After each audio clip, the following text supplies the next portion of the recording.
নমস্কার প্রিয় দর্শক বন্ধুরা, হরে কৃষ্ণ ইউটিউব চ্যানেলে আপনাদের আবারও একবার জানাই সুস্বাগতম। হরে কৃষ্ণ মহামন্ত্রের প্রকৃত অর্থ কী? হরে কৃষ্ণ মহামন্ত্রটি তিনটি শব্দ দ্বারা গঠিত। শব্দ তিনটি হচ্ছে হরে কৃষ্ণ রাম। এবার জেনে নেওয়া যাক শব্দ তিনটির আসল কী নির্দেশ করে। এক, হরে শব্দটি সংস্কৃত হরা শব্দ থেকে এসেছে, যার দ্বারা শ্রীমতী রাধারানীকে সম্বোধনা করা হয়।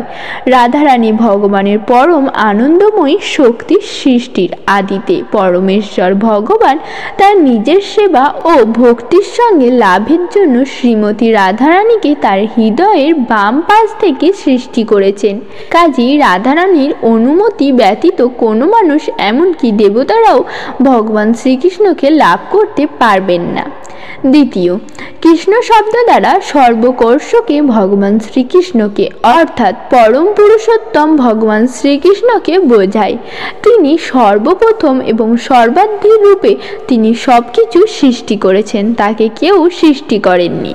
তৃতীয়, রাম শব্দ দ্বারা সর্ব আনন্দদায়ক শ্রীমান বলরামকে বোঝায়। বলরাম বৃন্দাবনের সবার অন্তরে আনন্দ সঞ্চার করেন। বলরামকে আমরা ভগবানের লীলা অবতার রূপেও দেখতে পাই। অতএব হরে কৃষ্ণ মহামন্ত্রের সঠিক অর্থ হচ্ছে, হে সর্বকর্ষক পরমেশ্বর ভগবান শ্রীকৃষ্ণ, সে সর্বানন্দদায়ক ভগবান শ্রী বলরাম, আপনারা আমাকে কৃপাপূর্বক আপনাদের চিন্ময় জগতের প্রেমময়ী সেবায় নিয়োজিত করুন। এই কলিযুগে কৃষ্ণ নাম ব্যতীত জীব কখনোই ভগবত ধাম লাভ করতে পারে না।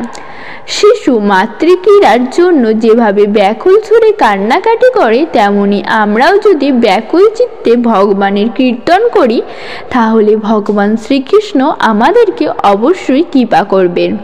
কাজেই আসুন আমরা সবাই মিলে আরেকবার এই মহামন্ত্র কৃষ্ণ নাম উচ্চারণ করি।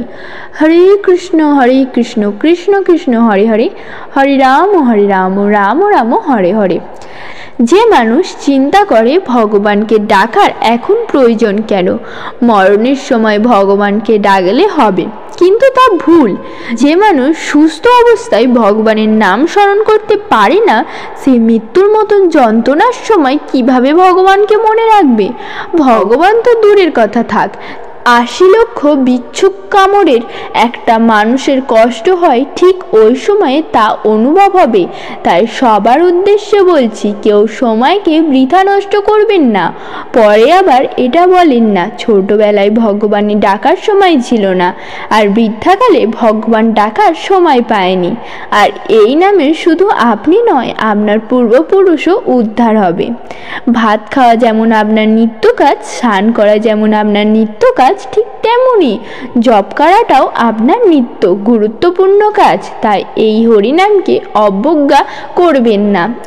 একবার দেবর্ষি নারদ পরমেশ্বর ভগবান শ্রীকৃষ্ণকে জিজ্ঞাসা করলেন, হে প্রভু, আপনি কোথায় থাকেন? ভগবান শ্রীকৃষ্ণ তখন বললেন, নাহং তৃষ্টামি বৈকুণ্ঠে যোগানিং হৃদয়ে ন চ মধ্যবক্তা যত্র গায়ন্তী তত্র তিষ্ঠামি নারদ। অর্থাৎ আমি বৈকুণ্ঠে বাস করি না, যোগীর হৃদয়ে বাস করি না। আমার ভক্তগণ যেখানেই আমার নাম সংকীর্তন করে, হে নারদ, আমি সেখানেই অবস্থান করি। কারণ আমার চেয়ে আমার নামেই বড়, আর নামের চেয়ে আমার ভক্ত বড়, আবার ভক্তের চেয়ে ভক্তির চরণ ধুলো অধিক বড়। আমার ভক্তের চরণে যদি কেউ অপরাধ করে, তবে আমি তাকে ক্ষমা করতে পারি না। যার চরণে অপরাধ করবে, একমাত্র তিনিই ক্ষমা করতে পারবেন। এর একটি প্রকৃষ্ট উদাহরণ, যখন জগাই মাধায় নিত্যানন্দ প্রভুকে কলসির কানা দিয়ে মেরেছিল, তখন তারা মহাপ্রভুর চরণে ক্ষমা চেয়েছিল। তখন কিন্তু মহাপ্রভু বলেছিলেন, তোমরা যার চরণে অপরাধ করেছ, সেই একমাত্র তোমাদেরকে ক্ষমা করলে করতে পারে। ভগবান শ্রীকৃষ্ণ সর্বদাই তার ভক্তের মান রক্ষা করেন। আসলে আমরা যতই আমার করি কিন্তু কিছুই আমাদের নয়। আমরা সবাই খেলনা নিয়ে খেলা করছি, তাতেও রয়েছে আবার ভাঙ্গার ভয়। সংসার নামক মায়ার জালে আমরা এমনই অপ্রত্যক্ষভাবে জড়িয়ে আছি, সহজে চাই না বের হতে, কিন্তু ডাক আসলে যেতে হবে তখন। কেউ যাবে না আমাদের সাথে, জীবন নাট্যের রঙ্গমঞ্চ। আমরা সকলেই করছি নানা চরিত্রের অভিনয়, তাই দেখে পর্দার আড়ালে হাসেন শ্রীকৃষ্ণ। আসলে আমরা তো কেউ কারো নয়, তোমরা আমার সংসারের সব কিছুই। তো তার কৃষ্ণ নামে জীবন, যার তার জন্য খোলা থাকে বৈকুণ্ঠের দ্বার। হে প্রভু, সকল জীবে করো পরিত্রাণ, সংকট ও বিপদ মুক্তি করো ধরাধাম। আজকের ভিডিওটি এই পর্যন্ত। ভিডিওটি ভালো লাগলে লাইক, কমেন্ট ও শেয়ার, ও আমার চ্যানেলে নতুন বন্ধুরা চ্যানেলটিকে সাবস্ক্রাইব করতে একদমই ভুলবেন না। হরে কৃষ্ণ, হরে কৃষ্ণ।